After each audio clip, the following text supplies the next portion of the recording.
everybody to the May 5th, 2016 meeting of the Falmouth Zoning Board of Appeals. I will start by asking the public to silence your cell phones, and we'll get started. I'd like to introduce the board from your left to right. Ken Foreman is the vice chairman of the board. I'm Kimberly Beelan. I'm the chairman of the board. Next in line is TJ Hurry. He's the clerk of the board. Ed Van Kuren is a regular voting member. Paul Murphy is a regular voting member. And Jerry Patamus is a new associate member. Suri Budro is our zoning administrator, and Rade Guychecker is our recording secretary. We only have one item on the agenda tonight, which is a continuation to application number 17-16, McGansett Crossing, North Falmouth Highway. It is for a 40B comprehensive permit.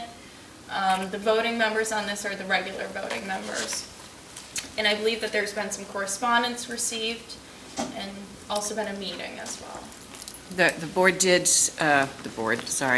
I did ask engineering department and fire department to meet with Mr. Galasso and myself. They both sent communication that I think maybe should be read into the record. It's short, explaining why they believe some of the changes can't happen and what the issues are. And then Mr. Galasso, based on that, submitted today a copy of the plot plan. Okay, thank you, sir. Changed. Sure. From Falmouth Fire Rescue, there's correspondence dated April 29th from Lieutenant Trott stating that he met with Mr. Galasso concerning the proposed development, and they discussed the possibility of reducing the width to 14 feet.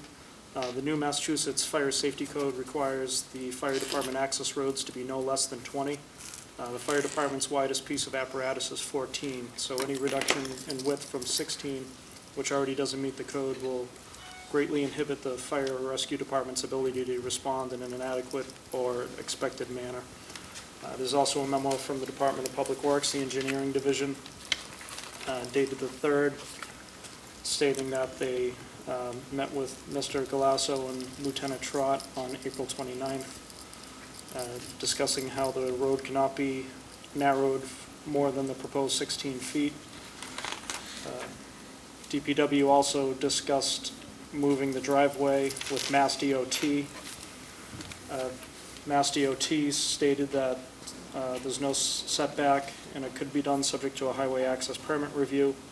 There were two concerns raised with Mass DOT, the first being able to lay out an entry and exit curb line in the area between the highway and the driveway along the right-of-way. They think there's not enough room to fit adequate curves to make this work.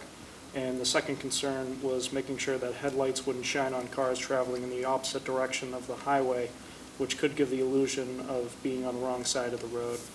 So if the driveway remains one way in the same travel direction as currently proposed, there won't be an issue.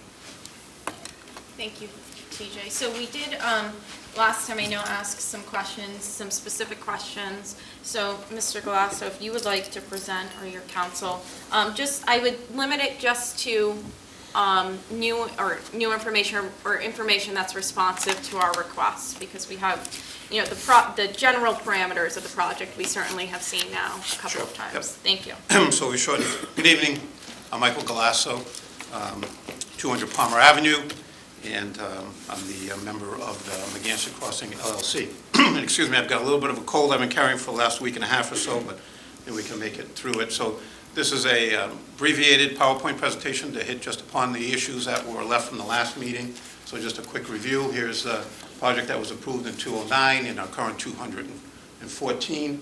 Again, just reminding you, this is an existing 40B, and we're asking for some modifications to it and some modernization from what it was previously. So these are the items that we talked about before: distribution of affordable units and the driveway lighting. Those we've, I think, satisfied. So what's left is the front yard setback density and number of affordable units. So going back to the site plan and the front yard setback, if you recall, the issue that the board has was that two of the buildings, the ones to the right of the play area, were set back only 3 feet from the property line, which would have been a total of 28 feet from the road.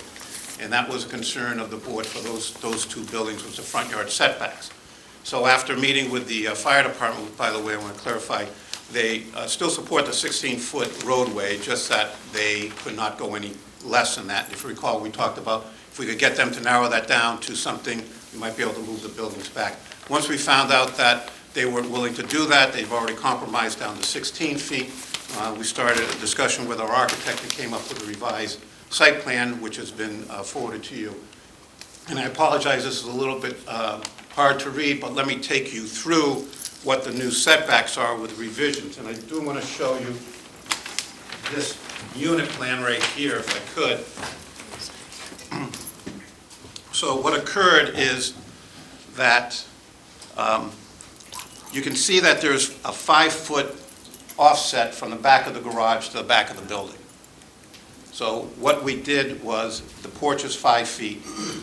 We slid this portion of the building back 5 feet, which moved the porch back 5 feet on both sides. So that's where we took up the 5 feet. So the end result is that the closest we are now is 8.5 feet on just the two buildings to the right of the play area. So those that were previously 3.5 feet are now 8.5 feet. And let me just run down, if I could, I want to go back to, see if this will go back for me. So on the 209 site plan, there were 4 buildings, and the setbacks were 11 feet and 12 feet on the buildings to the left. Our setbacks now for the 3 buildings to the left of the play area are now 16 feet, which is greater than the previous one. 16 feet, the next building, second building from the end, and 12.5 feet. The second building in the old plan was at 12 feet, so we're even further back than that. So we are now further back than the previously approved buildings. To the right of the play area, which is where it gets a little bit narrower, we're now back 9 feet and 8.5 as the building turns, so the narrow part is to the right of the building. And the previous building to the right of the play area was 11.5 feet. So really what we're asking for is a reduction in that setback from 11.5 feet to 8.5 feet for that building on the right-hand side of the play area.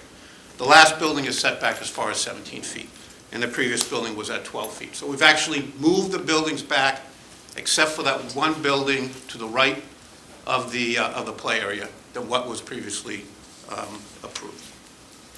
So hopefully that satisfies your concerns about the setbacks on the site. And if you have any questions how we achieved it, again, it was by sliding back these 2 portions of the building. So the other issue was density. Is it appropriate to add 2 more units to the site? So there are a number of documents that the town has approved talking about density and where is it appropriate to put density. So where public infrastructure can support it, public transit, as we mentioned before, we have a public transit route that we're right on. Easily accessible roadway, obviously 28A. School capacity available, we've discussed that before. Open Cape Fiber network, abuts a business and employment center, and it's supported by the planning board and the select. Again, we talked about the schools, we don't need to go into that. And again, this is the comparison because folks were talking about the 21 Pine Street project.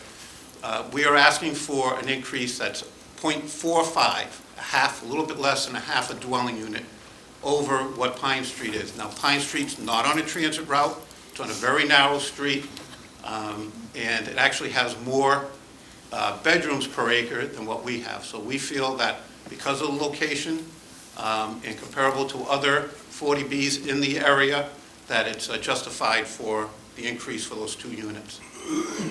So again, we abut a business zone, and in that business zone, what's nice about this site is it's walkable to the post office, it's walkable to a child care center, it's walkable to what's very important, a Dunkin' Donuts. So it's located in an area that is appropriate for an increased density, and by increasing density in these type of areas, it allows us to decrease density in other areas that we don't want to see development. We feel that this is an appropriate area for density. The planning board did, the selectmen did, the Affordable Housing Committee did. We hope that you do too. So again, here's the housing community goals. This is approved by The town meeting, policy number 1, Falmouth will allow for greater infill residential density where appropriate. We think that we're meeting the housing needs and also the approved goals and policy that were approved by town meeting last year. These are letters of support. I don't need to go into those from all the different committees that we've talked to. So, summary, what we've done. We believe that we improved the building design. It's more in conformance with the Megansett neighborhood character from what was previously approved. We eliminated those large triplex buildings which had an interior unit. We placed a bedroom on the ground floor where they were all upstairs before. All our units are visitable. We added attached parking garage. We reduced the height of the buildings. We added the community garden, a covered bus shelter, and a larger children's play area. We think the density is similar to other approved 40B projects. We're located next to a business zone. We're separated from existing residential by the federal government land and the railroad tracks. Reduction in setbacks, we think that's not an issue any longer since we moved the buildings back, so hopefully not. All the buildings are energy efficient, net zero ready energy homes. We exceed the number of 40B required affordable units. We meet the town's housing production plan, achieves the goals of town meeting, and the modifications have the support of the Selectmen Planning Board, Affordable Housing Committee, and the DHCD. So that's the extent of our presentation this evening. Available for any questions you may have. Okay, let me see if anybody has any questions. Jerry? Nothing substantial. Paul? Okay. No, thank you. No? Ken? So I'm looking at the revised layout, and I Yes. see that you have, between every unit, you have a little sidewalk going out, in fact, and including 2 from the children's play area going out to through the state layout onto the sidewalk that runs along 28. Is that an essential part of this? I think at our last meeting, because it was a concern of one of the persons who previously appeared wrote a letter, that we agreed that we would not make that a hard surface concrete sidewalk, that we'll try to make that more of a nature trail, but we do want to get the kids out to be able to get the bus. Right, but you have 1, 2, 3, 4, 5, 6 such. Yeah, we could eliminate. I certainly think you could do with less. Yes, and we've agreed that we would eliminate them, and maybe we would end up with just one sidewalk that's centered on the children's play area that comes out to the street, and the others could be just a natural walk through the woods. I think we agreed with that. One sidewalk. What about making the so-called moderately affordable, I'm not quite sure what we call that, fully affordable? Yeah, and we agreed, and it's in the letter, I believe, that you have from the selectmen, that we would apply to the selectmen, as soon as we're through with this process, to apply for funding assistance to make that unit at 80%. We can't apply until we're through with this process. So we'll apply to the selectmen through the CPC for funds from the Affordable Housing Trust Fund that's already been set up. So it would not have to go to town meeting for approval. It's approval by the CPC and then approval by the selectmen. And we made a commitment to the selectmen. We'll make the commitment here to you too, that we would make that application to try to bring that unit down to 80%. It's a condition of the approval from the selectmen. So how might we condition it in this application? You could look there, I believe in your file you have a letter from the selectmen, and you could sort of duplicate their, We can Sure. create a condition with a caveat in the event, blah, blah, blah. Or that we expect that such application will be made? Verification that application was made, and any reply from it, in the event it is made, then the board can administratively approve it. Did he say after this he makes it? Right. So it He'll has- make will be application after this board, so it has to be conditioned by this So board. the biggest problem I have with this is that you, not only did you add 2 units, but you increased the size of the building so that overall it's quite a bit of increased coverage by structures and high density. yeah, and that was because we felt it very necessary to put one of the bedrooms on the ground floor. All the bedrooms previously were up on the second floor. And we felt that it was very important for the market that we're going after and for security and a whole bunch of other reasons to put garages attached to the buildings too. So that was one of the main increases for the building coverage. Is there any way any of these units can be downsized?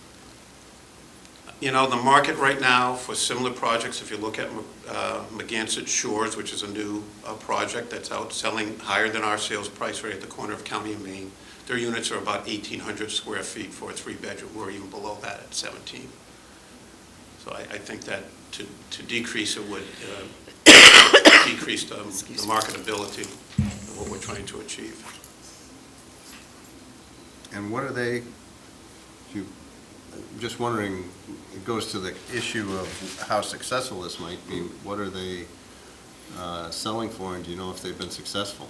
I know that I believe they recently sold the big house on the corner, which was marketed at $795. It doesn't have a for sale sign on any longer, so I'm assuming that it's sold, but I haven't seen it. But that's a house.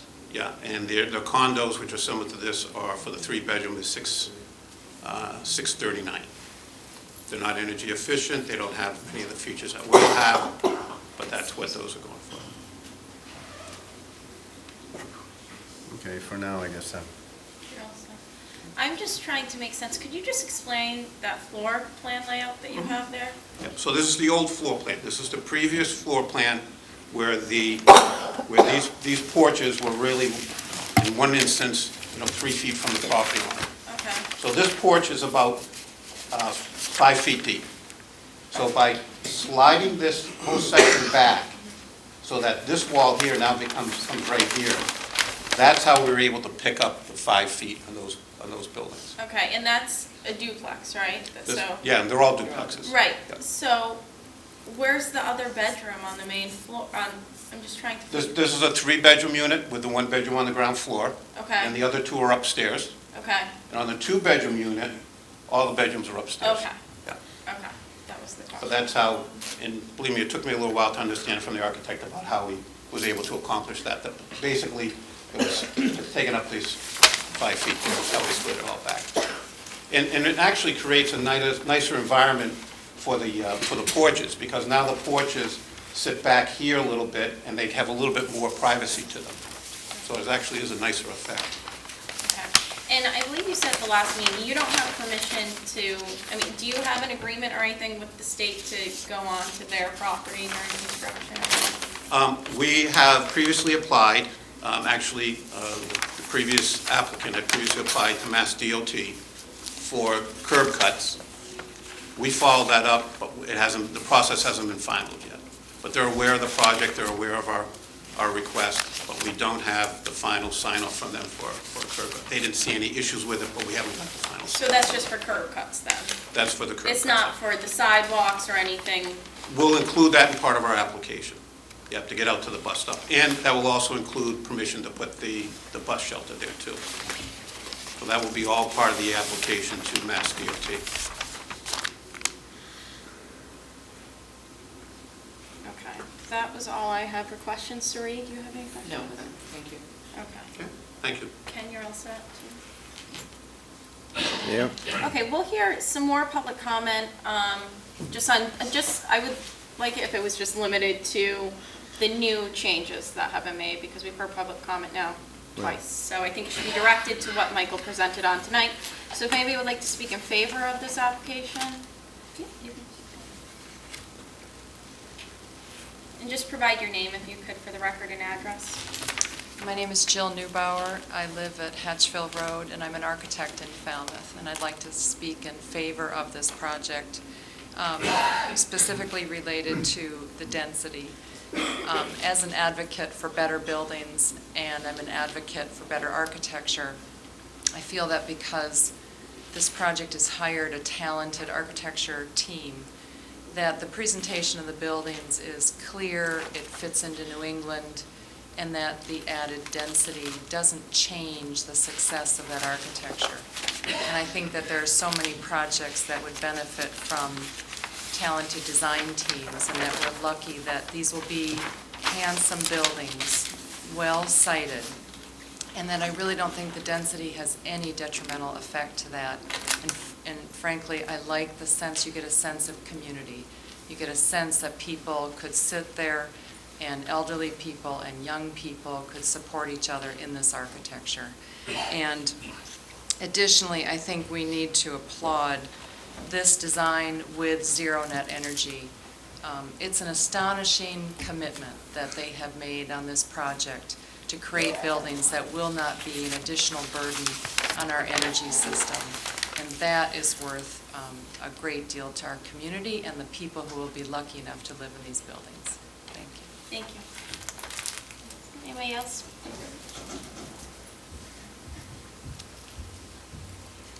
So my name is Peter McDonald. I live at 21 Pine Street, which is the development that Mike talked about down the street. I've been there for 3 years since they were first built, and so just wanted to speak to the density. It's been a great place for me. Had a lot of friends visit over the years. A lot of like little gatherings at the house, and the density has not been an issue at all. In fact, to the point of the architecture, the design, at least at 21 Pine Street, was helping to facilitate having people over and being a really comfortable, great place. Also comments on the affordability. I think it's crystal clear Falmouth needs more affordable housing for people, and this is a phenomenal project, not just with the housing being affordable, but also the energy efficiency.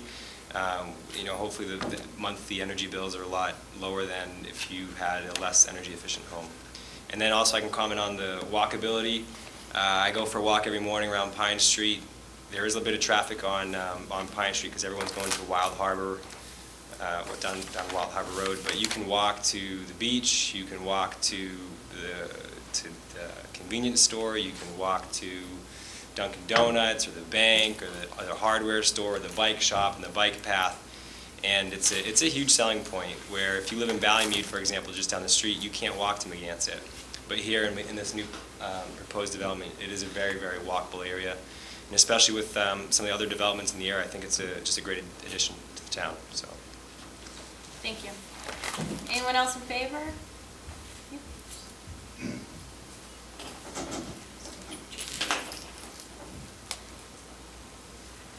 Hi, my name is Tom Clark. I live on Catherine Lee Bates Road, and thank you for being here tonight. And I'm here to support this project. What I see in the presentations, I agree with our attending architect here, is that Mike has taken basically what I see as a tenement structure and turned it into an architectural piece. I am in the construction business, have been for 31 years.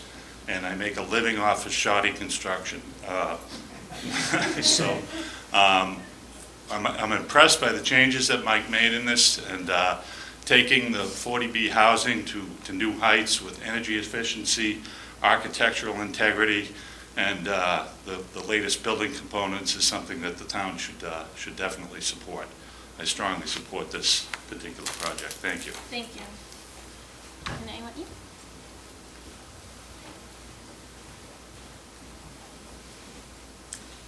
My name is Tricia Herlihy, and I'm here representing the Affordable Housing Committee. I'm a member of that. I work for the Falmouth Housing Authority, managing the wait list and deciding eligibility of people that I'm going to be giving Section 8 vouchers and other vouchers. And I'm also an affordable home owner through a project at Esker Place. And so my perspective on this project is, boy, I wish that I was applying now, because I think it's a beautiful project with the limitations of the land area. And I think that Mike has really definitely shown that he is ready and willing to work with the town to get this exactly as good as it can be. And Jill spoke about the project, and so I'll just say that every day in my job, I am handling 40 phone calls a day from people looking for affordable housing. And it is absolutely heartbreaking to not be able to point them in the direction of a place that they can go to help them with their housing needs. So I really hope that you'll support this project. The Affordable Housing Committee sees it as a project that will really help to meet the needs that are so desperate in this town for affordable housing. So I hope that you'll approve it. Thank you. Thank you. Anyone else in favor? Anyone here to speak in opposition? Or just to comment? Questions? Okay, we'll try to get them answered for you. Patty, if you could direct them to us.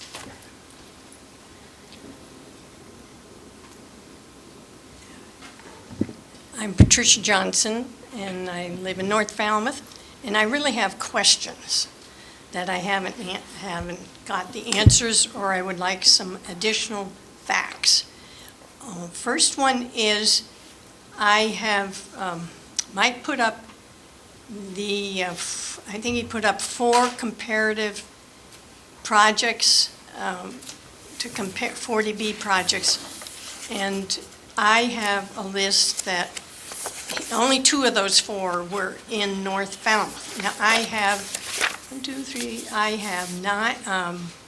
8 projects that are in North Falmouth, which give you units and bedrooms per acre. And Pine Street is definitely the only one who has 20 beds per acre. The issue that concerns me is more the percent lot coverage of buildings and structures in buildings and pavement in this project. Because the Cubby project, I believe, only had 20 some odd percent. And I have never had a verified number for the percent lot coverage that this project represents. I think it's over 50%, but I don't have an exact number. So that's one question I have. The second one is, no one has mentioned the dangers of putting this number of people so close to a road that has 9,000 cars per day at it. There is, if you go online, there is a lot of evidence of the dangers, health dangers of living near highways. And I think 28A is a highway, and it is documented by the Cape Cod Commission of having approximately 9,000 cars a day. And that's a big concern that nobody has mentioned. I think we are putting people in jeopardy, this many people that close to a major road. But I also know it's buyer beware. So that's my point, and I don't think I have any other ones. I'm like Kim, I don't quite understand. Is the 3-bedroom unit now smaller per square foot as a result of this sliding? No, I will try to answer that. No, it's just, they're just sliding where the location is. So this thing just moves down here and fills in that space? Yeah, but, or vice versa. The sides move up so that it's all further from the roadway. Okay, so the square footage of the units is exactly the same? Yes, that's my understanding. So that your calculation of the lot coverage by structures and pavement should be a number that we have. Yes. Which is, he provided it? And we'll, Yes, it's in here somewhere. They're allowed up My to rec- 65%. My recollection is it was, so I have written down, and it would be helpful to know this. I have building lot coverage for Megantic Crossing is at 24.6%, and the overall lot coverage is 49.3. It is in compliance with zoning. Okay, and the architect has provided that information? That is on this. it's on the plan. Okay, and I have one other question. Since tonight is the first night I've heard that he is going to apply for CPC money. I don't know, does somebody from the CPC, has the town CPC board funded private developers to make their units affordable. Have they, do you know if they've done that in the past? I do not know, Sari, do you? They have. They have provided funding to reduce, For affordable housing, yes. for affordable housing to a Yes. private I developer. believe Shore Street is one of them. Which was It's another not one of 40B, Michael's. It is affordable housing project. Yep, okay, just checking. And I have the numbers, just for the record, on the other projects in North Falmouth. Okay. And I can provide that to you. That would be great. Okay? Thank Those you. are my questions. I think we got them answered. Thank you. Here you go. Thanks. Anyone else to speak? Maybe they won't, but I think there's enough copies. You stamp it. Sure. Do you want to stamp it? Great, thank you. Here you go. Hi, my name is Sean Murphy. I live in 20 Overy Drive, North Falmouth, just down the street from 21 Pine Street, which was just mentioned. And again, I'd just like to point out, I spoke before about a month and a half ago with regard to the density issues. 21 Pine Street, it's a beautiful place, it certainly is. No complaints about that. But again, it's 8 units. Old Main Road, there's another project going in, 1.7 acres, 8 units. Megantic Crossing, 1.7 acres. Originally proposed for 9 units, I believe. At some point it went to 10, and now they want to move it to 12 units. So, pointing out again, 21 Pine Street, as this gentleman spoke about, it is a nice place. It looks nice, and it fits in well with the 8 units. But when you're now trying to crank it up to 4 additional units on the same property, the character is completely different. You're talking about now a bunch of properties or units being squeezed into the same amount of land. And I think that's out of character for Falmouth, for any of the other developments that have been talked about with regard to, you know, what's going on in North Falmouth.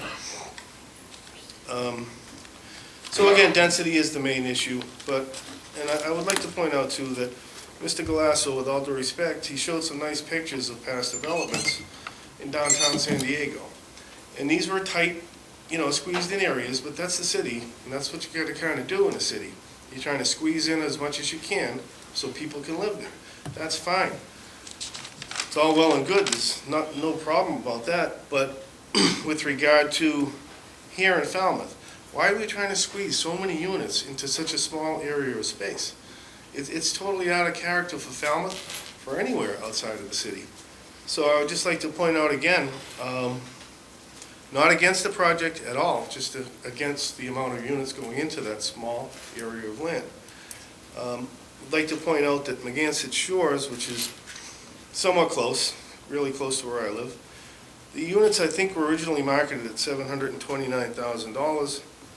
Right now, they're down to $599,000, and they're still not selling. So, with regard to any reference to Megantic Shores, they're not selling.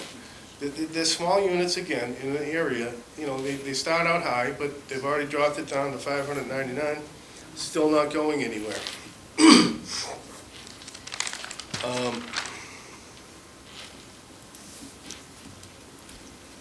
Again, not against development, not against it at all, just, it seems like you're talking about 8 units in one area, looks nice.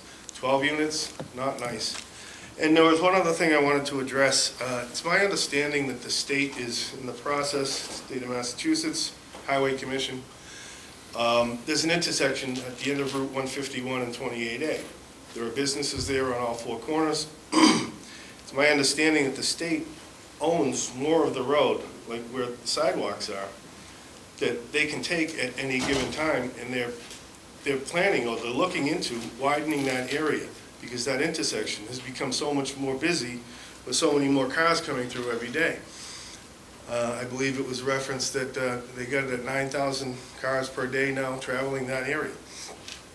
So if they're going to take that area at the intersection, where you have Dean's, you have a real estate agency, you have a restaurant, and you have another restaurant across the street.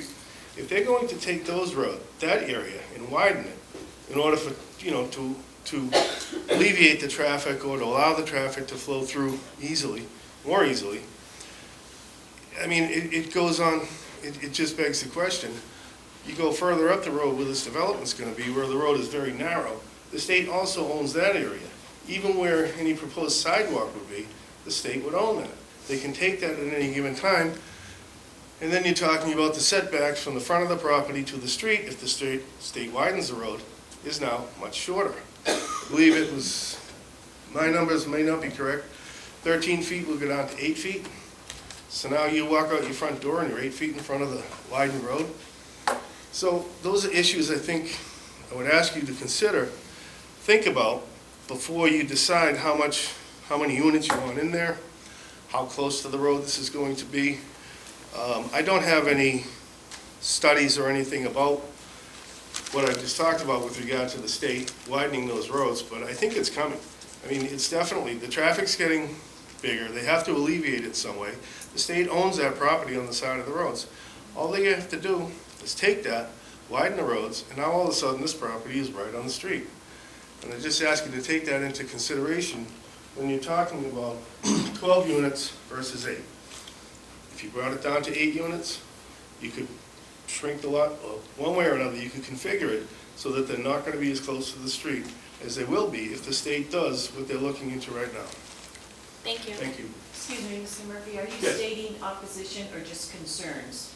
Opposition Opposition? to the proposal as is, Okay, and thank you. concerns as well. Thank you. Would anybody else like to speak?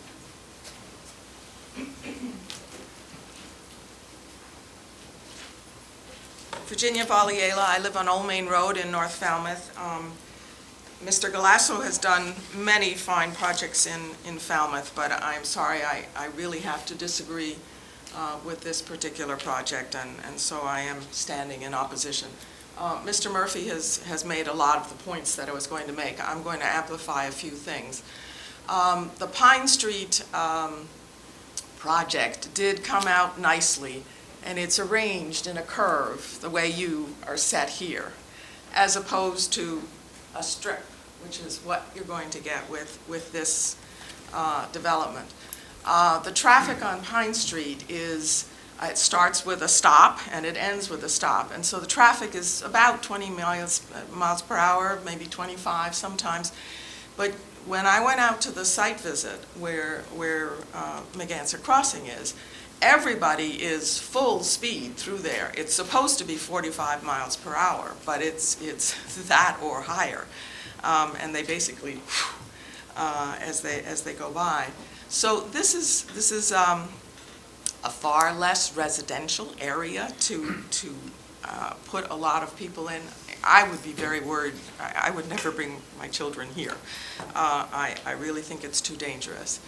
I am concerned about the density. I think that a lot of good work has gone in, and I'm very pleased to hear the improvements in the design and the sidewalks, that less coverage in the front and softer paving and so on. And so I know that he's trying to develop a good project, but there are just too many buildings. And that is my major concern. The density is just too high. When I was a selectman in the early 1990s, when the waves of 40Bs began to come into the town, we held a sort of a department-wide conversation about how, as a town, we were going to deal with these. And we realized that departments giving their input would help the Zoning Board of Appeals in deciding on these permits. But one of the things we said to each other was, when you do the math, you cannot build yourself to the 10% affordable housing that we have by using 40Bs, of which only 25% is affordable. It's just, we'll run out of land before we ever get to the number. You have to do focus projects like the Little Pond project, for instance. And so I'm concerned every time I see a 40B development come in that really pushes the envelope so far. And I think as a town, we just have to stand up and say that ultimately jamming that many structures into such a small area just isn't good for the town, and it's not good for the people who live there. So I hope that somehow you'll be able to reduce this. I think Mr. Murphy said if there were 8 units, we could live with that.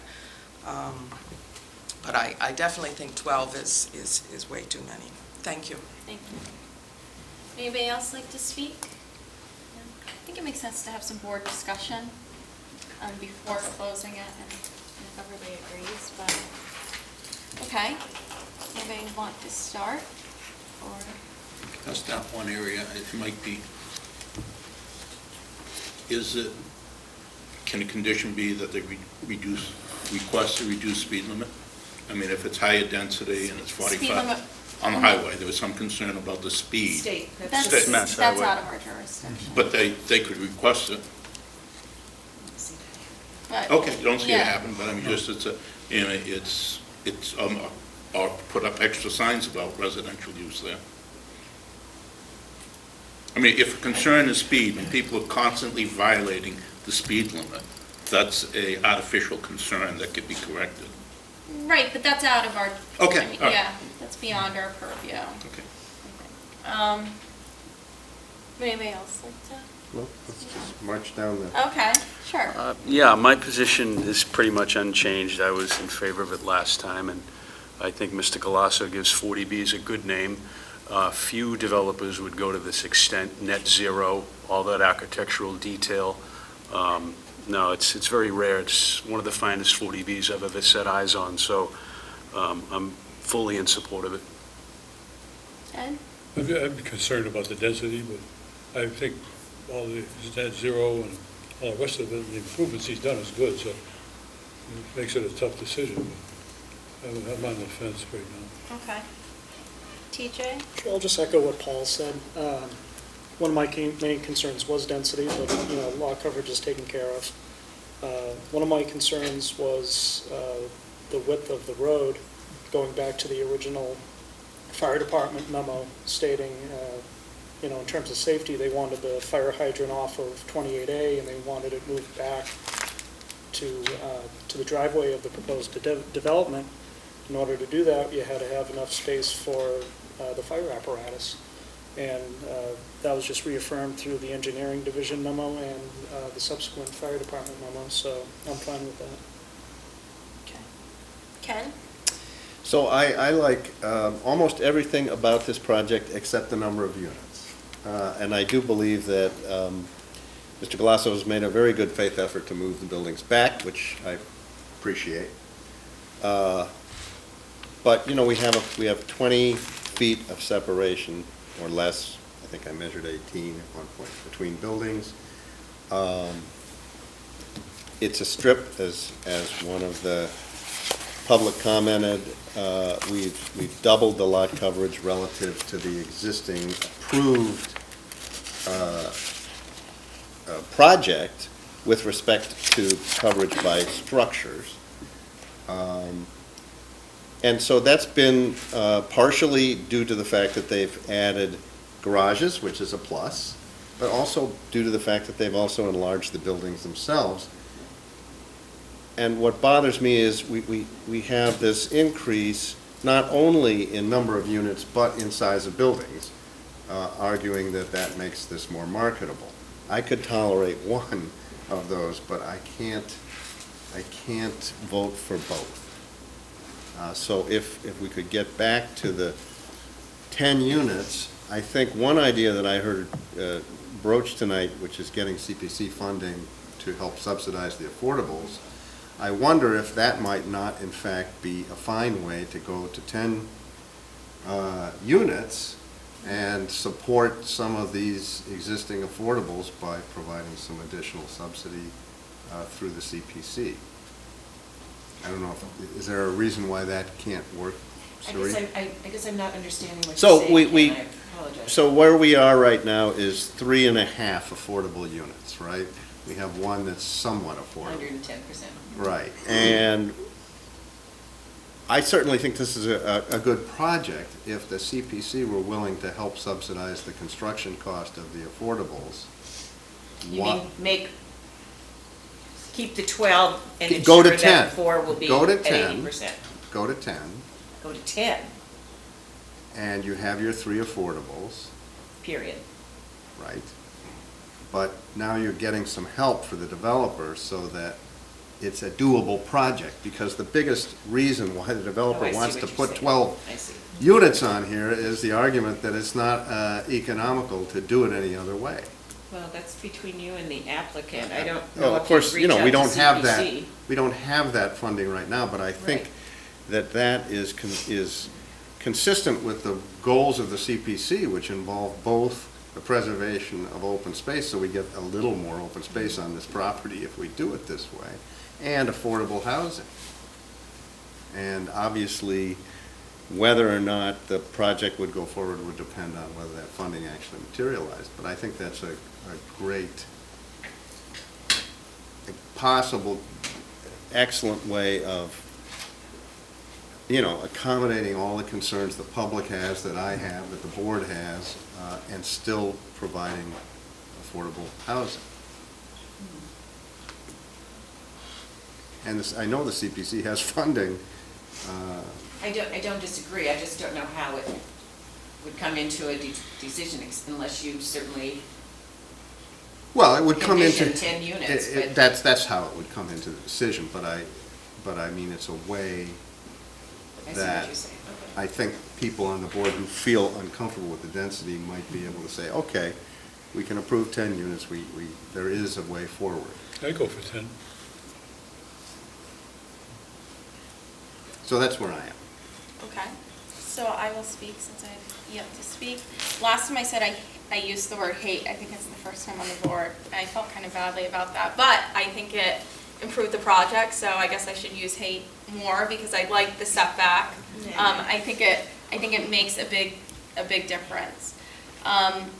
The density, I don't know if I feel as strongly as you, Ken, about the density concern, but it is a concern. I think the 6 buildings and being out on the site, you see how large, I mean, just seeing where the building corners are staked, these are large buildings in comparison to the houses across the street. And to have them so close together and 6 of them, and to be doubling the lot coverage, be increasing the overall lot coverage, I would agree. I think it would be, and based on the comments from people who live in that section of town, I think it would be more palatable if it was 10 units with 3 affordable, which is, and I just would like to remind everybody, there's an affordable project already approved. So there is going to be affordable housing created on the site, but 6 large structures out there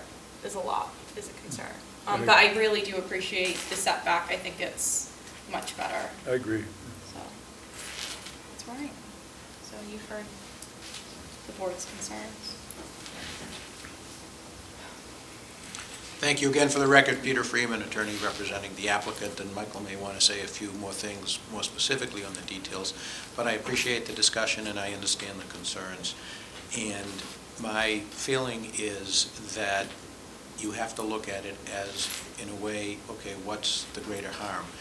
You accept Mr. Glasso's being creditable and a member of the community, and he knows the numbers, I know the numbers. If it's 10, and it's an unknown as to any subsidies, I mean, that's a creative idea, but to go forward without knowing, but being limited to 10 units, it could well be the kiss of death for the project. So I say sincerely, you know, you have to balance in terms of what's the greater good, or if you want to look at it from the greater loss or greater harm, having no project at all, at least not for a long, long time, or for having a slight increase in the number of units, still within the zoning bylaw in terms of the overall density. Yes, increased, as you pointed out, from the previous project, but the previous project, and this is probably my strongest point that I think is the most important to consider. Even the folks in the neighborhood, the few who spoke up tonight with concerns, everybody acknowledges that the design is so much more appealing. So to kind of push somebody back to maybe just saving money by going back to the other design, which, you know, could happen if the 12 units aren't approved, I think the greater good, the greater gain is to bend a little bit. Again, I respect where you're coming from, but to bend a little bit and to say, you know, the greater good here is to have beautiful buildings, and they're still not super large. I mean, everything, you know, you can find some units or buildings, that, as you pointed out, that are, if they were next to each other, might appear more inconsistent, but they are on the other side of the street. And the design lends itself to not feeling the mass. So you can't just go by pure square footage or pure quote-unquote density. The whole point about the beautiful design and spending the money with architectural design and detail, as the architect speaker said, is it doesn't appear as a large building. And then a good example is, you know, you could bring down the ground coverage to be way below even what was proposed before with the Covey proposal, and what would it be? It would be one very large building that wouldn't fit in. And that's the kind of trade-off that developers, especially with the need for the affordable housing and the difficulty of bringing it in economically, that's the kind of trade-off that, you're right, you have the difficult job making those decisions, but I think it's more than supportable. I think it really would be a win-win, and I think it would be the right thing to do. And I've seen a lot of projects. Obviously, I'm advocating for my client, that's my obligation, but in all sincerity, I've seen a lot of developments, and even some of your members and people in the public have said, it's just about the best-looking 40B that anybody's seen. So I think those are all plus things. And I would just end by saying, I think, in terms of tipping the scale, I think it is relevant to consider that all of the other boards in town related to the development of affordable housing process in this town have supported it, the 12 units. And that's the selectmen, it's the Affordable Housing Committee, it's the Planning Board, and it's the, I guess that's the three boards, basically, in the town, and of course DHCD. So that has never meant that you just say, okay, great, here it is, approved, but you've done your job, and I commend you. As you just said, Madam Chairman, as a result of the discussion last hearing, he made changes that really are improvements. And that's the type of give and take that should happen in this process. So I'll end there. I think, and I hope that it would tip the scales for the approval, as he's approved it, in a condition about trying to get money to buy down the 110% to 80% totally appropriate. And again, that's what the selectmen said also, and we accepted that. So I'll end there, but I think that the support that has been gathered in the town and expressed by all those committees should make a difference, and I appreciate it. And again, appreciate all your concerns, and I think he's spoken to them. Thanks. Can I ask one question of the applicant? Sure. And that would be, what would the subsidy be necessary to get you to be able to comfortably go with 10 units B? Do you have any ballpark kind of estimate for that? It's not so much what we need, it's what's available. And the guidelines are typically around 20,000 per unit. And that won't make it in this particular case. That's the amount of subsidy that under the current guidelines that the town will permit from their fund, is 20,000 per affordable unit. So in this particular case, if you have 3, that's 60,000. If you have 4, that's 80,000. And that's not going to bring us up to where we need to be. But let me make a couple quick questions, but that's what. There was a comment made about the intersection, just real quick. The road was laid out in 1929. Okay, that's before we had, for many of you folks who have been here a long time, that's before we had the 4-lane highway out on 28A. And the thought was, if you look at the history of why that road was laid out, was that was going to be the 4-lane road into town, but there was a lot of opposition to it. So that's why that road is 80 feet wide. And at the intersection, what's being proposed is a roundabout, not because of the volume of traffic, but because of the number of accidents at that intersection. So that's what's being proposed there, is a small roundabout. But as far as density, and I respect the former selectmen and everything, but you know, maybe over the last 20 years, if we weren't so cautious about adding a unit here or a unit there, we wouldn't be in the situation where we are right now with affordable housing and the lack of affordable housing that we've had in this town for many years and we continue to have. So until we really start thinking about, where we want to put density, where's an appropriate place to put density, and everyone who we've gone to with this project has agreed that this is an appropriate place for density. It's on a major road, okay? It's next to a business zone district. It's walkable to many facilities that we have. It's an appropriate location for density. We've got to start making those tough decisions that where we want to put density in the town. And we want to put it in areas where it's appropriate. And I haven't heard anyone say that because it may be a little bit too crowded, that it's not appropriate to have density here. Across the street, if you were to line up the properties across the street from this, there are 7 homes that line up with this property. 7 single-family homes, large single-family homes on single-family lots. That's what's across the street. They've been there for a number of years. So I would state that this project meets the town's objective to increase density in appropriate areas for affordable housing. Going down to 10 units, you're going to risk losing the whole project, losing the 3 units. If we stick with 12, we pick up 4 units. We know we can make that happen. We can't do all the things that we're proposing, the energy efficiency, the nice design, the quality construction with just 10 units. I mean, if it would have been done, Mr. Gumau, who's a very good builder and everything, would have done it with the previous project. So we get all the amenities, we get the community garden, we get the good architecture, we get all the things that we're looking for in this town. We're setting an example for a good project. You're going to see a project here shortly that's 40 dwelling units to the acre. So I think it's very appropriate. We're asking for 0.45, that's half a unit, less than a half a unit in density over what Pine Street is. I think it's a very reasonable request. And I think the architecture stands for itself as far as the quality of the project and all the other amenities. So I think it is an appropriate location. I think everyone else agrees and fulfills some of the adopted policies of our community for affordable housing and density. So I would request again that you approve the project. It has 12 units, with 4 of those being affordable, 3 at 80, and possibly the 4th at 80. And then we'll go out and move ahead, and we'll get the money and apply for the funds to make that other unit affordable. Going down to 10, risk the whole project, risk all the amenities, and it eliminates one affordable unit.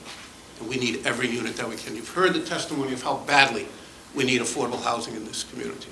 So I hope you agree with that and that you approve the 12 units. Thank you. Madam Chair? Thank you. Yes. To you, could I ask that? Yes. I mean, we've heard 8, we've heard 12. Does 11 kill the project? Because I guess some members of the board Well, I are think- uncomfortable with. So I think the problem with 11 is that these are duplexes. I'm just So- asking the developer. Yeah, it might reduce some things. Well, I think, and I don't know how everybody else feels, it just seems like the 10 could, what we just heard was that the 10 could kill the project, or it might, and we don't have any of the numbers, and it just seems very speculative. You do have the numbers, they were submitted, they were reviewed by DHCD. You do have For the 10 numbers. units as well? You have the units at 12, and you can see that at 12, we're below the minimum that DHCD likes to see for making projects economically viable. We're already below that, and that's on the budget that we provided you. So if you take off the whole concept between 40B is that the market rate units help to subsidize the affordable units. You take away a market rate unit, and it makes it less viable to provide the affordable unit. That's how they're subsidized in a way. Yeah, I think we understand that. We Yep. understand the concept. Thank you. So do you want to have some more board discussion, or do you? Well, I come at this from several perspectives, one of which is if I were living in here and, my neighbors are 18 feet away, I'd like a little more, I think it's, frankly, we talk about marketability. If there's a little more green space within the project, I think it's more marketable. The pricing on these is not low. My recollection is that the market rate 3 bedrooms are over $500,000. I mean, you can buy a house for $500,000 in a nice part of town. Oh, excuse me. We're having a conversation. Excuse me. No public comment, thank you. We're having board discussion. So, again, I'm not wavering on the 10 units. I don't know where the limit of 20,000, Sri, maybe you can help me with that. I Is that don't a know CPC funding, CPC's, but is I that a think CPC It is, but if you- policy? I don't know. I'm not Okay. involved with CPC. But I do know that if you reread the letter from the selectmen, excuse me, I apologize, I'm fighting a cold as well, that therefore, the additional units, as long as that fourth one can be sought after Yeah, I to understand be that. affordable, as Mr. Galasso said, but as far as funding for those, if I had known that was going to be a question, I certainly would have reached out to Carol to get an answer. Right, well, this is something that we've kind of stumbled Excuse me. across Apologize. tonight in the process of discussing it. But boy, I think there'd be a lot of support, you know, if we had somewhat reduced density and still could get the affordability for, now we have the selectmen, the planning board, the zoning board, and the public all aligned to say, let's get some CPC funding for this. At what? 10. That's my vote.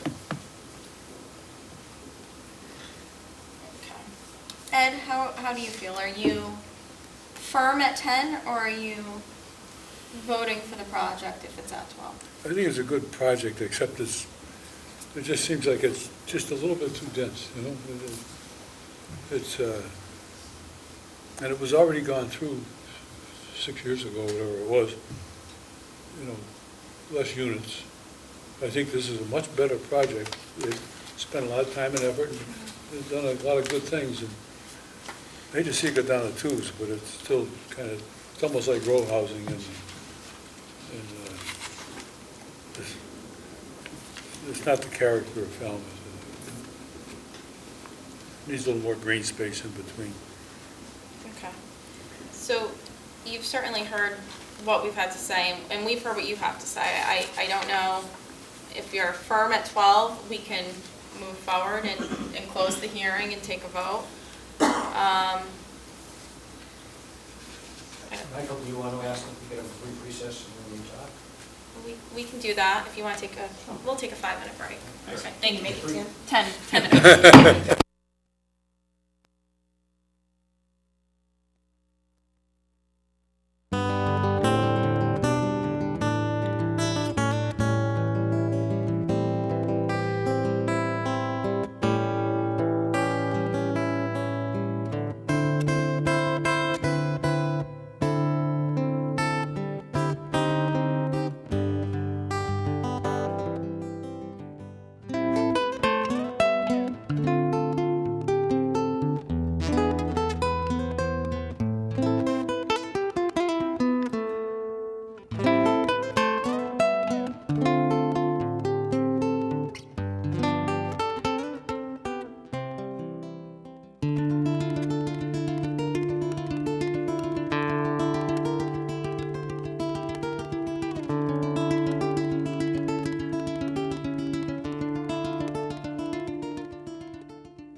welcome back, and I guess we'll turn it over to the applicant. Thank you, Madam Chairman.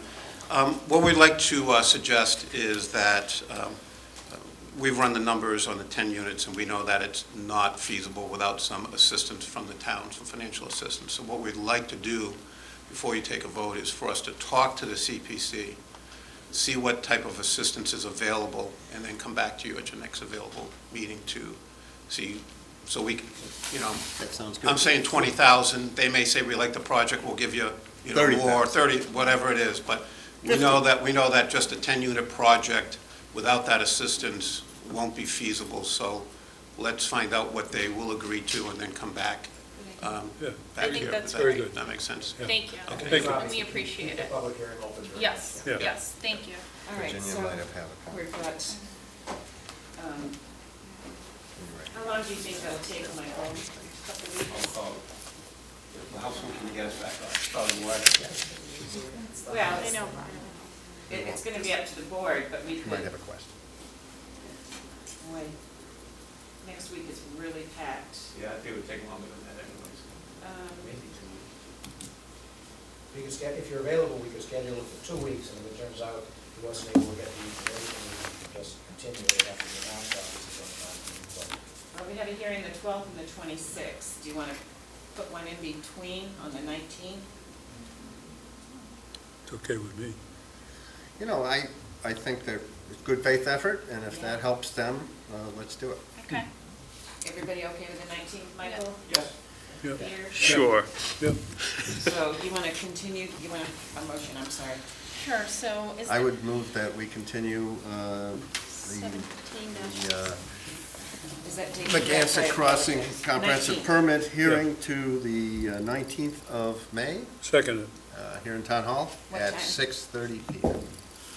Okay, so that 6:30. is Ken and Ed, all those in favor? Aye. Aye. Aye, unanimous, thank you. Thank you. Okay. Could I ask a procedural question? Sure. Virginia Valiela again. I think that this is a good step forward. My procedural question is, will this discussion be at a CPC meeting, or is it just with a staff That's person? not the purview of the board. That's something that you could probably, I don't know how you go ask CPC or maybe Okay. Mr. Galasso could. I see. Thank you. Sorry, Thank you. Virginia. All right, so minutes of April 28th, 2016, has everybody had a chance to review? Yes. Yes. Yes, all set. I'm all set. All right, so is there a motion? No, I wasn't here, I'm saying yes. Was there a motion, did somebody make a motion to approve? I'll move to approve. Second. So that was Ken and then, who's the second, Paul? Better Oh, maintain excuse order. me. Excuse me. We're still We're in still hearing. in open meeting, so you can just leave and take Welcome the to speak. conversation outside. Not- Thank you. All right, who was that voting? So that was Ken and Paul. Shannon? Ken and Paul, so All right. all those in favor? Aye. And I will abstain because I was not here. Next on the agenda, board determination on de minimis garage height at 41 Oyster Pond Road. Okay. This was sent to me and questioned by Chris Valley of the Valley Group, and he was forwarded here by the building commissioner. It is a garage, a detached garage, and the plans are in there and pictures, and you can see, my concern is there's a definite division in the grade, which may have helped create this, but it ended up being 18.5 feet instead of 18.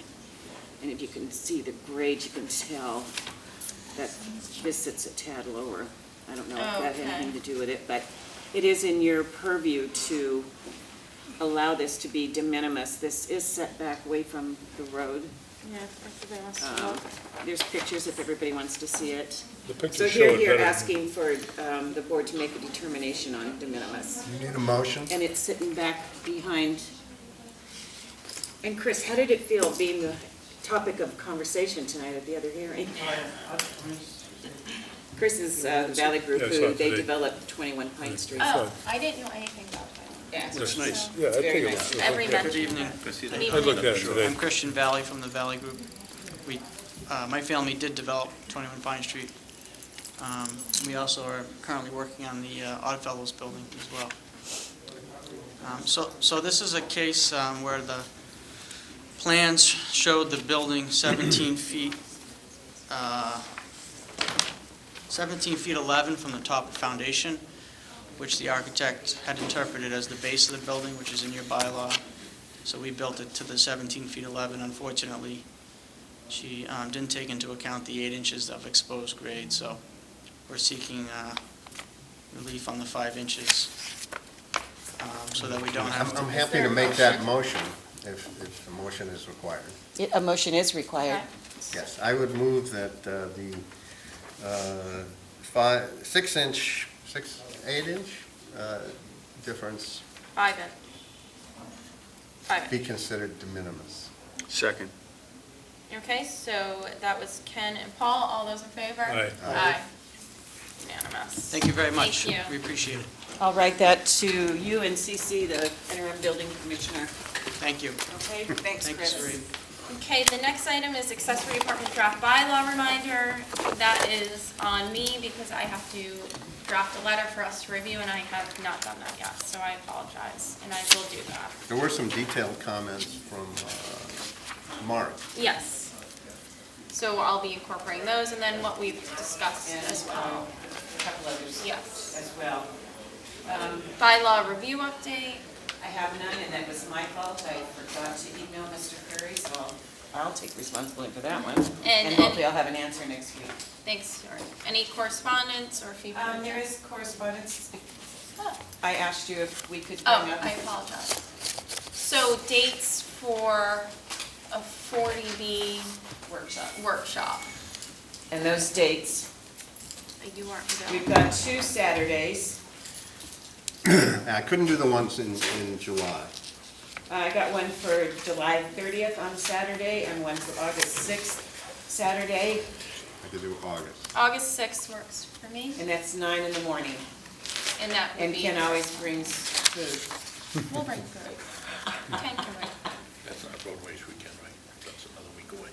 It's the 14th. When's- No, the Road road race. race is a different. Oh, no, yeah, It's a good week Second away. Sunday. yeah, that's the 14th. Are you running?